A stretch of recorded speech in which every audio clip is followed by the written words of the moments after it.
Já parou para pensar como é que a história e a paisagem de um lugar podem moldar a comida? É fascinante, né? O que está no prato pode ser um verdadeiro mapa do tempo e do espaço. Bom, bora mergulhar nisso e desvendar as histórias por trás dos sabores da região mais dinâmica do Brasil, o Sudeste. E olha, tudo começa com essa ideia aqui. Essa frase, ela é a chave para a gente entender a comida da região mais poderosa do Brasil. Não é uma identidade única, sabe? É um mosaico de sabores que nasceu do encontro de mundos muito diferentes. Então, só para a gente se situar, estamos falando de São Paulo, Minas Gerais, Rio de Janeiro e Espírito Santo, cada um deles com uma assinatura de sabor bem própria. Juntos eles formam o motor do Brasil, um lugar onde a tradição e a modernidade se encontram e isso, claro, se reflete direto na panela. Mas antes de pular para a comida, a gente precisa entender a terra de onde ela vem. A geografia do Sudeste é a primeira camada dessa nossa história. E que terra, hein? De um lado a gente tem o litoral úmido, verdinho, com a Mata Atlântica fornecendo ingredientes únicos. Do outro, o interior com o Cerrado, que é um bioma completamente diferente, com suas próprias frutas, suas próprias raízes. Essa diversidade toda é a grande dispensa natural da região. E o relevo aqui é fundamental. Sabe, as serras e montanhas não são só uma paisagem bonita, não. Elas funcionaram como barreiras naturais que acabaram isolando comunidades por séculos.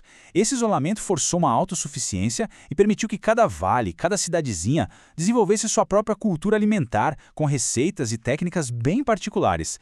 Beleza. Agora, vamos juntar a história nessa geografia. Grandes ciclos econômicos não movem só dinheiro, né? Eles movem gente, culturas e, claro, ingredientes. E com isso vão forjando a identidade da região e o seu paladar. A história do Sudeste é uma sequência de ciclos. Ela explode mesmo com a Corrida do Ouro lá em Minas Gerais, que atraiu uma multidão de gente e criou a primeira grande cozinha do interior. Com isso, o Rio de Janeiro vira a capital, o grande porto, um verdadeiro caldeirão de culturas. Enquanto isso, no Espírito Santo a influência indígena e africana se misturava de um jeito único na costa. E finalmente vem o boom do café, que cimenta São Paulo como a grande potência econômica, trazendo novas ondas de imigrantes e de sabores. E é mais do que justo começar por Minas Gerais, né? Foi lá que nasceu a primeira grande identidade culinária da região. Uma cozinha forjada nas minas de ouro e na pura necessidade. Agora, o que é legal de ver essa imagem do queijo é pensar o porquê dele ser tão simbólico. Numa região de montanhas, onde criar gado de corte era difícil, o porco virou o rei da mesa e a produção de laticínios, como queijos que podiam ser guardados, era a base da sobrevivência. Hoje, o queijo Minas não é só comida, é patrimônio cultural.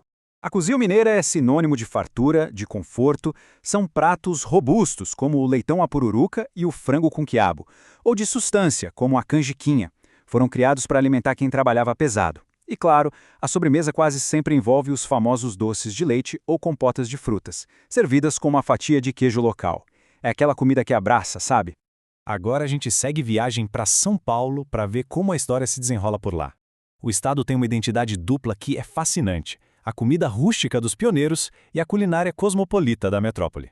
Então, o lance é exatamente esse contraste. De um lado, a cozinha caipira, que é a comida de raiz, prática, dos bandeirantes, os primeiros exploradores que desbravaram o interior. Do outro, a cozinha paulista da capital, mais sofisticada, moldada pela riqueza do café e pelos sabores que imigrantes do mundo todo trouxeram consigo. E para entender essa evolução, não tem exemplo melhor que o cuscuz paulista. Ele é, literalmente, a história de São Paulo num prato.